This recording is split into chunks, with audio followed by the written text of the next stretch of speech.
I rode across states during her business trip to surprise her, but voices inside her room shook me the night I decided to ride out. The sky looked like it was stitched together with storms. Every mile I crossed felt like a prayer whispered against the wind, a desperate attempt to hold on to something that had been slipping through my fingers for months. I told myself love was worth the distance, worth the cold, worth the ache crawling through my bones.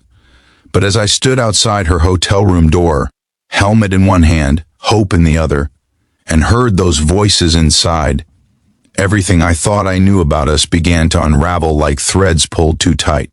For a long moment I couldn't breathe. I couldn't move. I couldn't understand why love suddenly felt like a wound.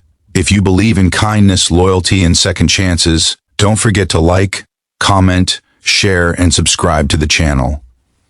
Your support keeps stories like these alive.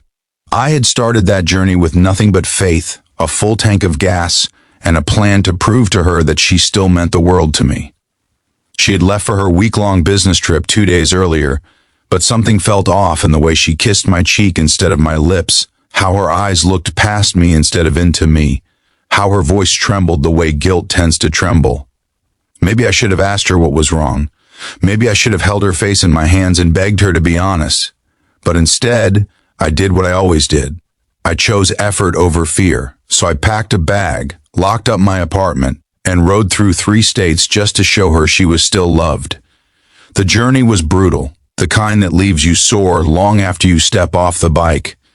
Cold air clawed at my jacket. Highway lights blurred past like ghosts.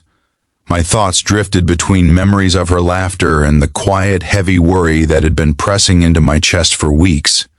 I kept imagining her face when she'd open the door and see me standing there, unannounced but hopeful. Imagining her arms around me, her voice warm, her eyes soft the way they were back when loving each other felt easy. By the time I reached her hotel, my fingers were numb, and my shoulders ached from the weight of the road. I checked the registry, got her room number, and walked down the carpeted hallway that smelled faintly of lemon polish and new beginnings. The lights buzzed overhead, each step echoing louder than the last. I paused outside her door, my heart pounding in the quiet. That's when I heard it, muffled laughter. A man's voice. Her voice, too. Soft, familiar, but mixed with something else, something that pierced straight through me. At first, I told myself it had to be the television, or a coworker, or a harmless conversation. But the longer I stood there, the clearer everything became. The sound of glasses clinking. Footsteps close together. Her laugh, the same laugh she once saved only for me, now freely given to someone else. It felt like the hallway tilted beneath my feet. My hand slipped off the doorknob. For a few seconds, I simply leaned against the wall, trying not to slide down onto the carpet because the pain pulsing through my chest felt too heavy to carry standing up. I had traveled all this way for her. I had crossed states, fought storms, battled my own doubts, only to arrive here and feel the sharpest pain of my life from just a few seconds of sound. I walked away before I could hear anything more. Down the hall, down the stairs, out into the cold night that welcomed me with a bitterness that mirrored my heart. I sat on the curb next to my bike, staring at the ground while the wind whipped around me, tugging at my jacket like a reminder that life doesn't always wait for us to be ready before it breaks us. But as the minutes passed, something inside me shifted. I realized that sometimes the most painful moments are the ones that force us back to ourselves. I had given so much of my love, my time, my energy to someone who stopped, choosing me long before I had noticed. And maybe that wasn't her fault or mine, but just the sad, quiet truth about relationships that fall apart without making a sound. I didn't ride home immediately. I sat there breathing through the ache, letting the truth settle. I thought about the version of myself who always tried to fix things alone, who believed love meant holding on even when the rope burned my hands.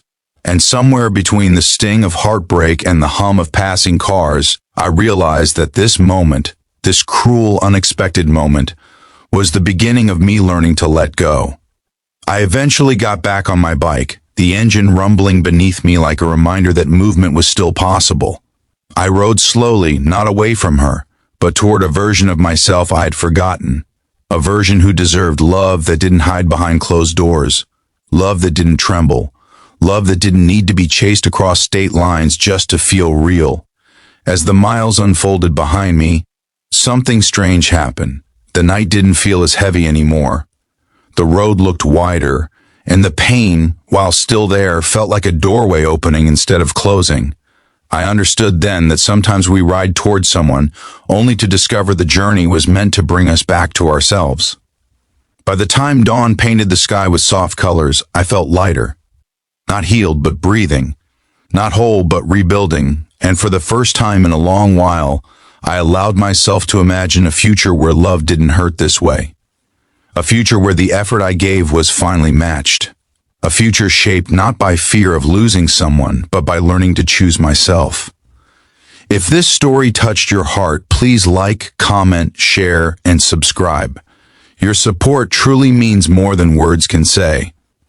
Before the ending, please comment below what you would have done in my place. And as the sun rose behind me, warming the back of my neck, I understood that heartbreak wasn't the end of my story.